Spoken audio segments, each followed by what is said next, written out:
Europe 1, le grand direct des médias. C'est tout comme. Jean-Marc Morandini. Allez, c'est tout comme avec Bonjour, Bastien Jean-Marc. Millot. Bonjour Bastien, vous vous intéressez donc justement à celui qui est partout, Thierry Beccaro. Eh oui, avant de prendre quelques jours de repos bien mérités, on est très heureux de finir la semaine en beauté avec vous, cher Thierry, puisque vous fêtez lundi le 5 millième numéro de Motus.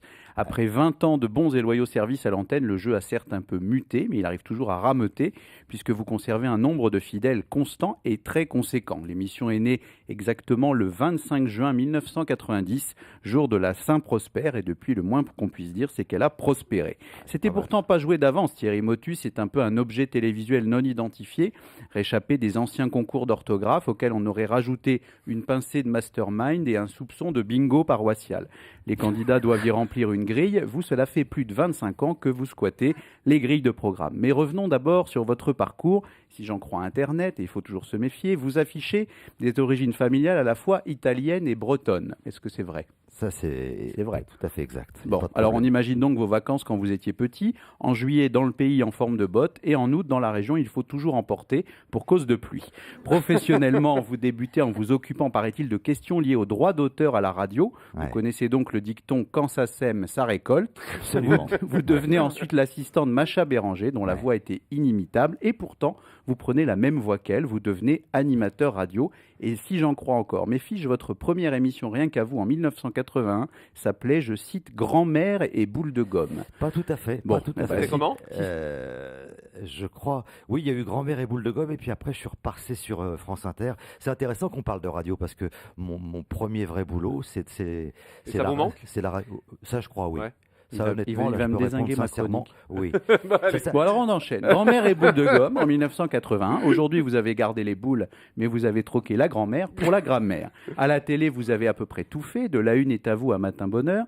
Vous êtes aussi un remplaçant régulier de Télématin lorsqu'il faut aider la France à émerger sans l'émergie. N'oublions pas les saisons de tournée estivale pour France 3 avec 40 degrés à l'ombre. Quelques années plus tard, cette émission des plages a même été ressuscitée. À part le nom C'est l'été, rien n'avait changé. C'est ce qui s'appelle vraiment du plagiat. Alors, il ne faut pas non plus oublier que Thierry est comédien, hein, il nous l'a rappelé Ouais, tout à l'heure. vous nous l'avez rappelé, vous êtes un acteur expérimenté, beaucoup plus que tous les animateurs télé qui sont passés sur les planches. Et vous avez évidemment interprété la pièce mythique Julie, Boing Boing, Oui. avec ses incontournables lancers de coussins et portes qui claquent. Depuis, vous avez aussi bien joué du Molière que du Boulevard. Et avec vos collègues de chaîne, vous occupiez un rôle dans la pièce Un fil à la patte. On peut dire que cette interprétation de Feydeau a été l'un de vos faits d'armes. Vous avez aussi tâté du grand écran, notamment pour Tavernier ou Arcadie. Sans oublier, on en parlait, une longue liste de séries, de la crime à père et mère, en passant par les Cordiers jugés flics. D'ailleurs, on vous imagine bien prendre un peu de galon dans les productions de France 2, enfin, pour montrer sur votre chaîne d'autres facettes que celle des boules. Autre passion, celle de la musique. Il paraît que vous jouez régulièrement avec Gérard Rolls et d'autres animateurs télé. On aimerait bien voir ça, parce qu'il paraît que Gérard est très Paris-Dakar, mais aussi musicalement pas ridicule. Oh.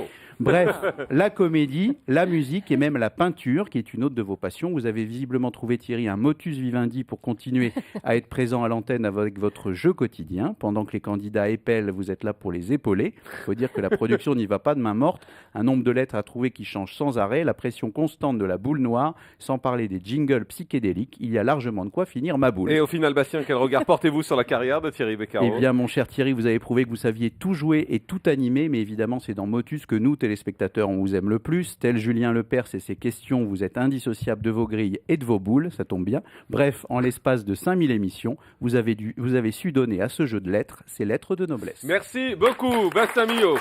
Merci, Bastien.